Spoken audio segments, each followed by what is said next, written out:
Hello. Most of you probably know who I am, but if you don't know, my name is Val Pope and I'm a member of the ministry team, although in a lowly capacity. I'm not a reader or a priest, I just do the odd sermon. Here's a little short one. Preparation for Lent. Is it preparation? This is the theme for these little talks. But what are we preparing for, really? It's good to have a plan. It's good to be prepared for anything, really. But it's not always terribly easy to know how to put the plan into practice.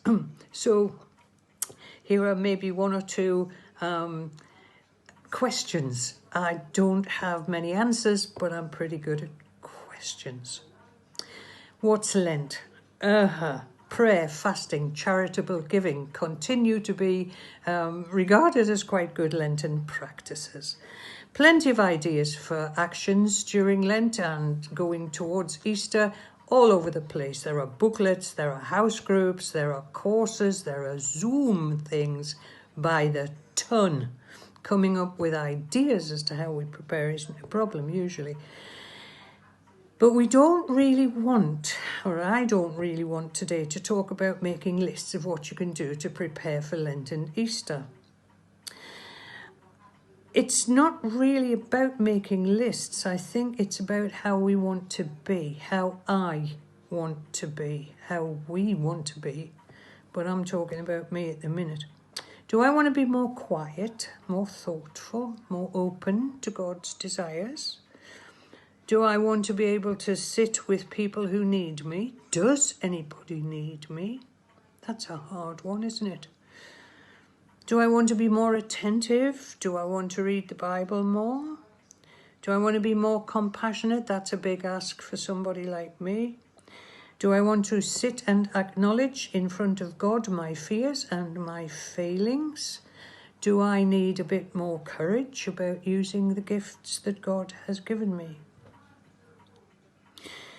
I have no easy answers to this. Preparing for the greatest festival of the year is a challenge, to be honest.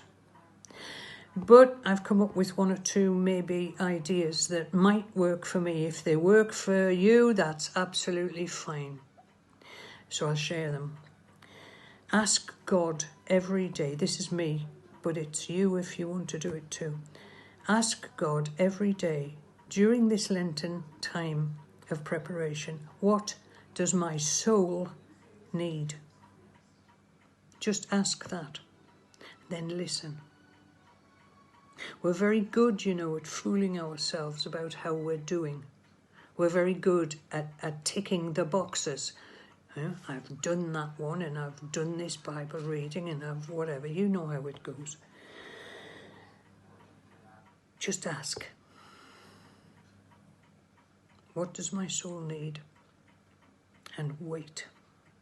It might take several days of just praying that prayer, asking that question and listening before we're truly open to God and truly humble enough to know what He's saying to us. That's number one. Here's number two. Ask God every day, what is it about my life that makes you happy? What is it about my life that makes you, Lord, happy? Because when He looks at your life, when He looks at mine, some parts of it are not likely to bring a great deal of joy and satisfaction to the Lord. I want my life to bring joy to God's heart because we're in a relationship with Him. I'm in a relationship with Him. My sins grieve Him, and they are many.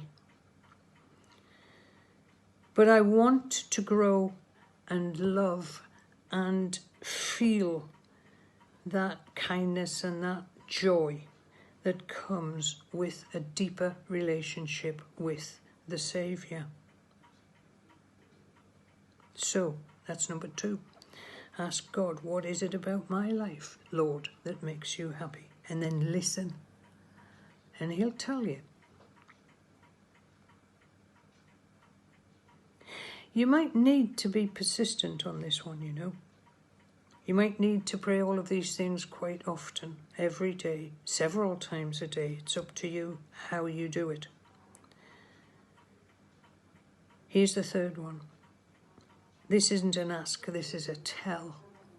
Tell God and tell yourself every single day, I want to be open to your grace and the graces of this Lenten season. Because maybe you're not open now. Maybe you're not open or as willing to be open as you'd like to be. I'm not talking about you necessarily, I'm really talking about me here. Sorry if that sounds selfish. Maybe you're not as open and willing as you think you are. We can always open our lives and our hearts more. We can always let go of more stuff, the kind of stuff that sticks us to the rocky path, if you like. We can always listen better. We can listen to one another better as well. And we can always do more quickly and more passionately from our hearts what we know helps to nurture God's kingdom and to build